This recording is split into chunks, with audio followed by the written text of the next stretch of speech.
So are you looking to buy a condo in Florida? Because I can tell you, the market is about to collapse. It's in pretty tough shape down there. And there's a few things that are making this happen. And I think it's important that you at least understand, if you're in the market, to realize the different things that are making it a challenge for people to buy homes and condos. It's not just condos. Today's more about condos, but in particular homes in Florida, depending on where you're buying. So here's a few things I found and want to share with you so that you can be better prepared, and some tips to help you get there. Now, I know I've done a video similar to this before, and mostly because it's a hot topic and it keeps popping up, and I think everybody needs to be informed. Florida being one of the largest areas to attract retirees, and this matters to everybody.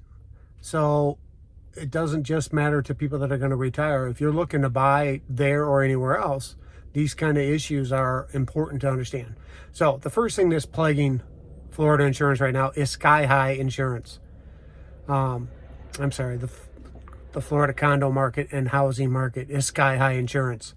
It's gotten to the point where it's unaffordable for everybody. And I'm going to give you a story here in a minute.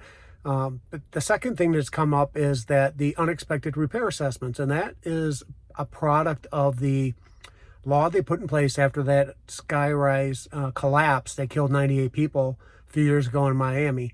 And they said these condos are underinsured, not under regular repair, are not maintaining their regular maintenance, and don't have the reserve money put aside to do fixes when needed, which is why these things happened.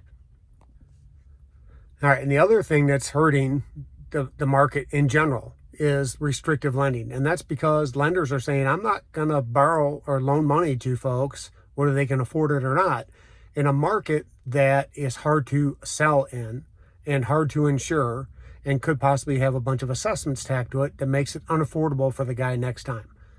So here's a little story that I found. This was courtesy of the New York Post. I got the article today. A couple bought their condo in 2021, retired for $319,000.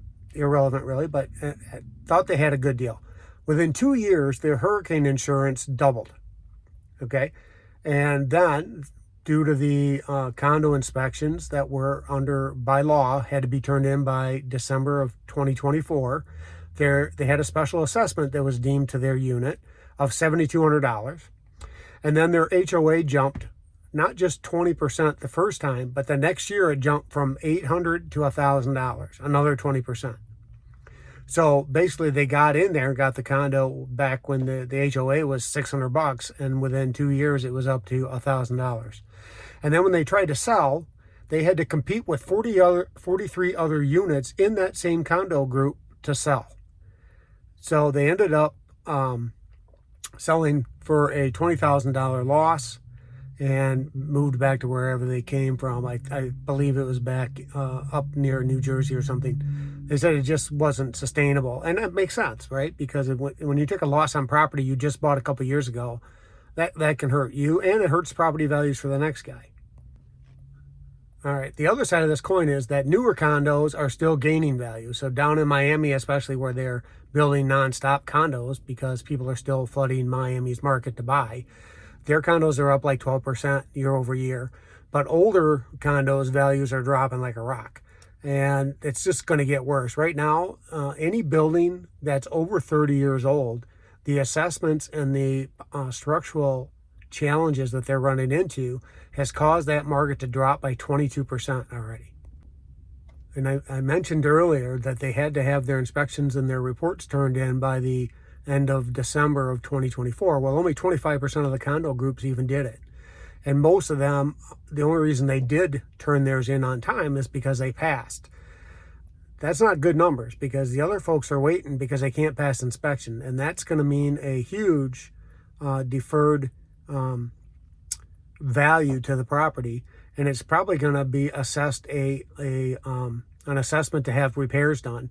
So you're not going to want to buy anything unless you can verify that the condo group has passed inspection, all repairs are done, and that the assessments have already been paid by the previous owners. And then make sure you understand where you're at with your HOA when you go in. All right, and also, like I mentioned, the financing options are few and far between because of the repairs that are going to be done to these buildings.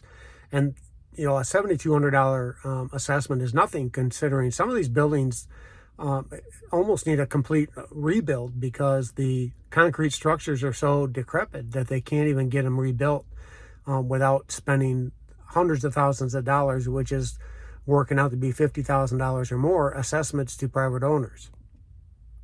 Because of that, another fun-filled fact, 1,400 of these are in the Fannie Mae blacklist, meaning they cannot and will not lend to anybody that wants to buy a house that's a part of these 1,400 properties.